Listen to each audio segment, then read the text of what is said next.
Hello everyone, welcome to Divya education. यहाँ पे अभी तक हमने बात की है जो भी हमारे कुछ इम्पॉर्टेंट आर्टिकल्स थे जो कि हमारे किसी भी एग्ज़ाम के लिए बेहद इम्पॉर्टेंट है। ठीक है, क्योंकि आप सभी को पता है कि जो भी कुछ अनुच्छेद होते हैं तो डायरेक्ट क्वेश्चन पूछ लिया जाता है कि कोई भी जो भी अनुच्छेद है कि किससे संबंधित है, तो उनको याद करना हमारे लिए बहुत इंपॉर्टेंट था और जो कि हम एक सीक्वेंस में याद करना चाहे तो नहीं कर सकते थे। ठीक है, इसलिए मैंने कोशिश की है आपको अच्छे तरीके से अलग अलग करके सभी याद कराने की, ताकि आप उसको रटो नहीं, समझो बस। यदि आप 1 से 2 बार वीडियोस देखते हो अच्छे तरीके से और उसका जो भी मेरा शार्ट नोट्स है उसको आप बना के रखते हो, तो वहाँ पे आई होप कि आपको बहुत ही बेटर तरीके से आपके जितने भी आर्टिकल्स हैं वो कंप्लीट हो जाएंगे और आपको फिर भूलेंगे नहीं और रटना भी नहीं पड़ेगा आपको। ठीक है, सो अब हम यहाँ पे बात करें जो हमारी कुछ अनुसूचियाँ हैं, क्योंकि हमको पता है कि हमारे कॉन्स्टिट्यूशन में 395 अनुच्छेद, 22 भाग और 8 अनुसूचियाँ थी। ये किस में थी?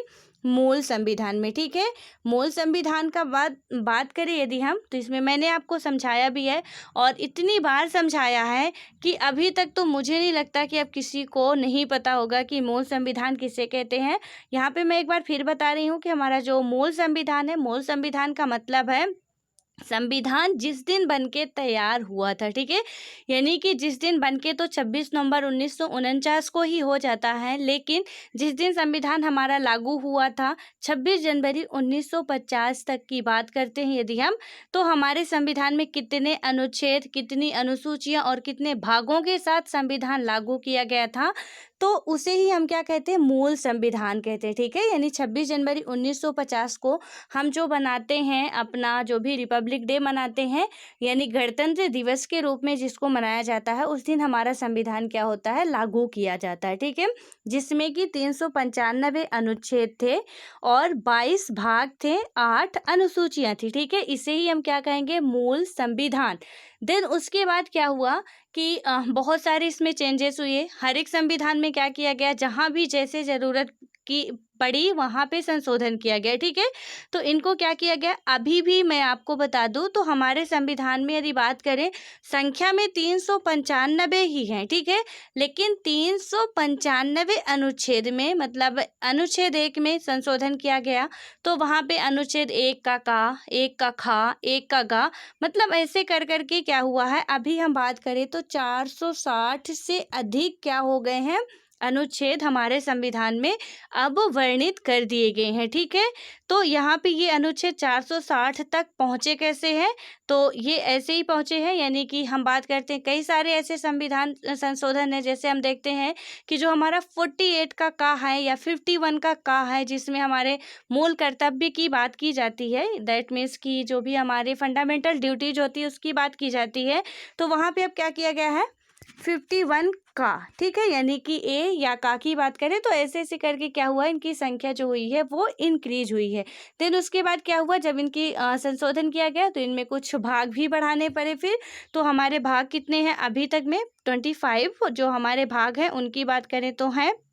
और उसके बाद आता है हमारी अनुसूचियाँ। ठीक है, इनसे रिलेटेड हर एक एग्जाम में बहुत क्वेश्चन पूछे जाते हैं, इसलिए आप लोग प्लीज़ ध्यान से सुनिएगा और जो मैं बोलूँ उसको आप लोग अपने नोट्स में ईमानदारी से नोट कर लीजिएगा। ठीक है, ये आप लोगों के लिए बहुत ही प्रॉफिट वाला होने वाला है और आपकी जो शॉर्ट नोट्स की प्रॉब्लम है वो भी सॉल्व हो जाएगी। बहुत ज़्यादा लिखना भी नहीं पड़ेगा, थोड़ा सा लिखना पड़ेगा, लेकिन बहुत ज़्यादा समझना है। ठीक है, तो यहाँ पे क्या है, हमारी अनुसूचियाँ वर्तमान समय में 12 हैं। ठीक है, लेकिन पहले कितनी थी? मूल संविधान में 8 अनुसूचियाँ थी। तो क्वेश्चन हमेशा ऐसे भी पूछा जाता है और कई बार पूछा भी गया है कि हमारे मूल संविधान में कितनी अनुसूचियाँ थी, या कि कितनी अनुसूचियों का वर्णन है, और या कि ऐसे क्वेश्चन पूछ दिया जाएगा कि भारत के संविधान में कितनी अनुसूचियाँ हैं। ठीक है, मूल संविधान यदि आपको नहीं देता है तो वहाँ पे 8 और 12 दोनों ऑप्शन दिए हैं और हमसे क्या पूछा जा रहा है कि भारत के संविधान में कितनी अनुसूचियां हैं।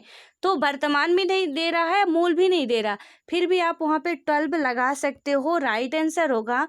लेकिन यदि दे दिया कि मूल संविधान में कितनी अनुसूचियां हैं, वहाँ पे आप 12 नहीं लगा सकते हो, ठीक है। फिर आपको 8 पे ही क्लिक करना होगा या उस पे ही टिक करना होगा, वही आपका राइट आंसर होगा। और फिर क्या होगा कि यदि वर्तमान पूछा जाता है कि वर्तमान संविधान में 12 अनुसूचियां हैं, और यदि केवल पूछा जाता है कि हमारे संविधान में, तो हम आज पेपर दे रहे हैं यानी आज 12 अनुसूचियां अभी तक की बात करें तो है, तो फिर आप वहाँ पे 12 लगा सकते हो, ठीक है। उसके बाद हम बात करते हैं पहली अनुसूची की। तो हमारी पहली अनुसूची में क्या बात की गई है? संघ, राज्य, राज्य संघ, ठीक है, मतलब कि संघ हो गया और हमारा राज्य हो गया। उसके बाद बात करें तो संघ, राज्य, क्षेत्र हो गए।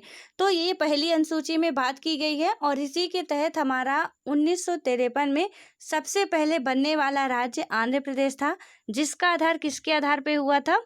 भाषा के आधार पे, मीन्स बात करें तो जिसका गठन भाषा के आधार पे किया गया था, ठीक है। इसकी भी काफ़ी लंबी प्रोसेस है, तभी ये कई सारी समितियों का गठन हुआ था, उसके बाद ही इसका जो भी हमारा आंध्र प्रदेश बना था, तो भाषा के आधार पर इसका गठन किया गया था। इसके बारे में हम लोग चैप्टर पढ़ेंगे, वहाँ पे डिटेल से समझेंगे। यहाँ पे आपको बस इतना याद रखना है कि हमारी पहली अनुसूची में क्या बात कही गई है, दूसरी अनुसूची में क्या है, यानी 1 से 12 तक की अनुसूचियों में मेन रूप से बात क्या की गई है, ठीक है। आपको बिल्कुल रटना नहीं है, बस आप ध्यान से मेरी बात को सुनिएगा और अब मैं गारंटी लेती हूँ कि आपको जरूर याद हो जाएगा, ठीक है।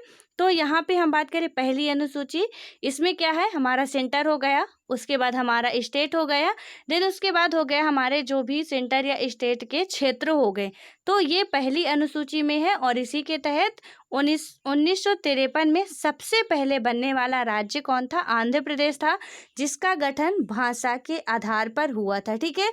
अब यहाँ पे एक क्वेश्चन और बनता है, काफ़ी एग्जामों में पूछा गया है कि भाषा के आधार पर बनने वाला सबसे पहला राज्य कौन सा है। तो यहाँ पे हमारा राइट आंसर क्या होगा? आंध्र प्रदेश। और वहाँ पे यदि सन भी पूछा जाता है कभी कभी, तो सन क्या लिखोगे आप? 1953 में भाषा के आधार पर आंध्र प्रदेश को राज्य का दर्जा मिला था, ठीक है। तो उसके बाद अब हम बात करते हैं दूसरी अनुसूची की।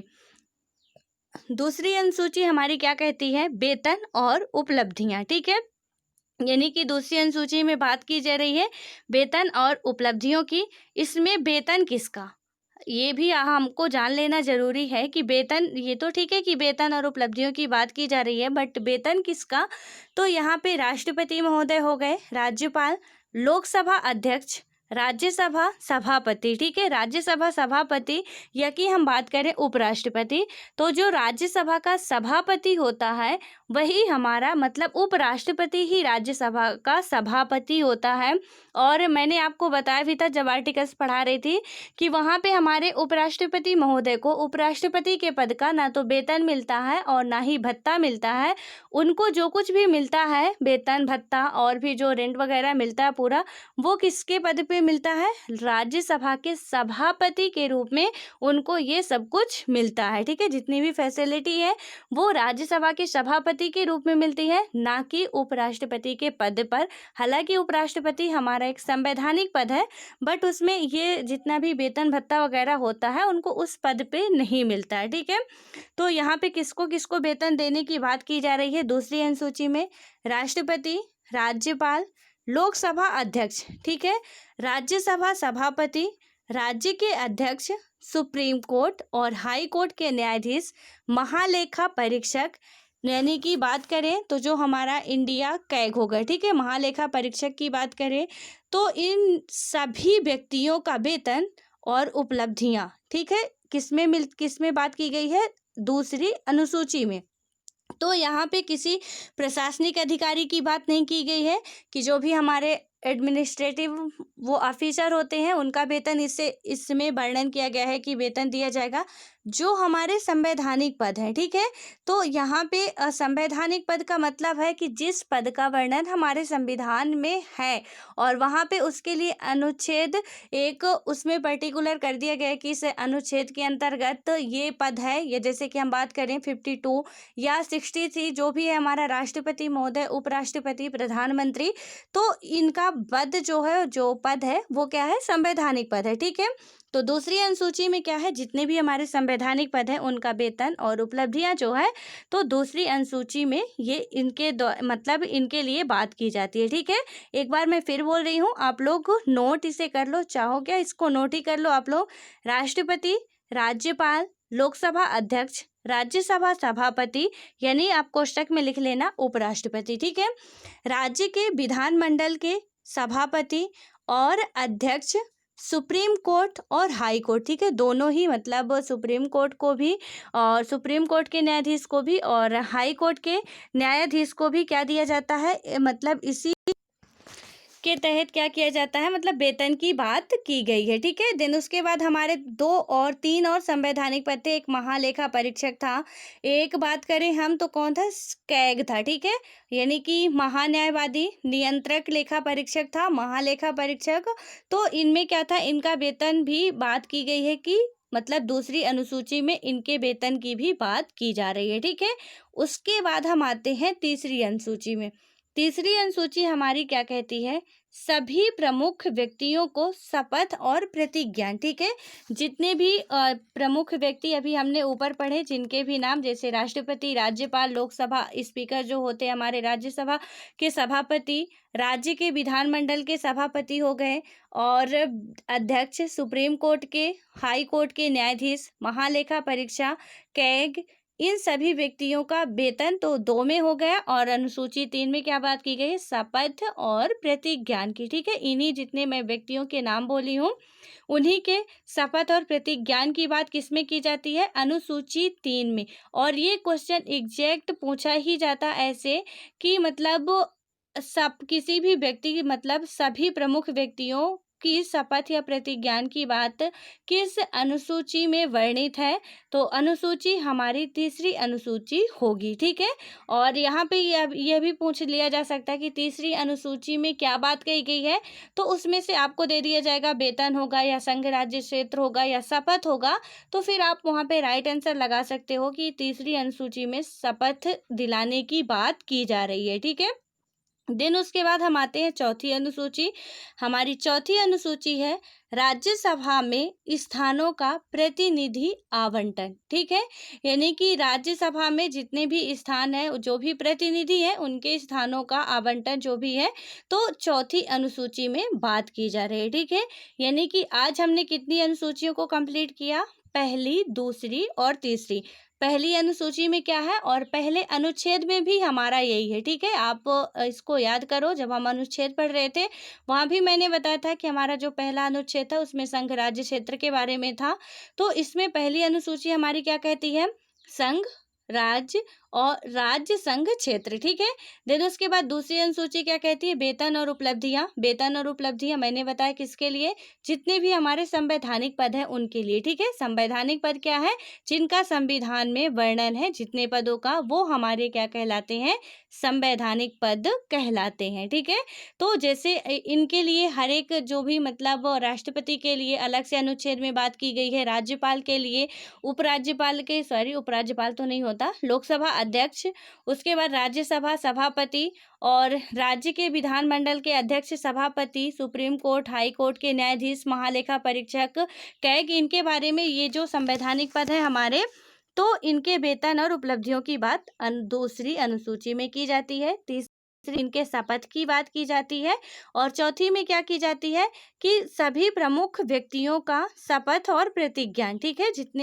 सभी जितने भी, मतलब राज्यसभा में स्थानों का प्रतिनिधि यानी कि आवंटन, जो भी राज्यसभा में कुछ सीटों में क्या होता है, विशेष व्यक्तियों को इनको आवंटित किया जाता है कुछ सीटें, तो उन्हीं के बारे में क्या बात की गई है, चौथी अनुसूची में राज्यसभा में स्थानों का प्रतिनिधि या आवंटन। ठीक है, देन उसके बाद अब हम अगली अनुसूचियां नेक्स्ट वीडियो में डिस्कस करेंगे। सो आई होप कि इतना आपको अच्छे तरीके से, बेहतर तरीके से समझ में आ गया होगा। अब मिलते हैं नेक्स्ट वीडियो में, तब तक के लिए bye bye, all the best.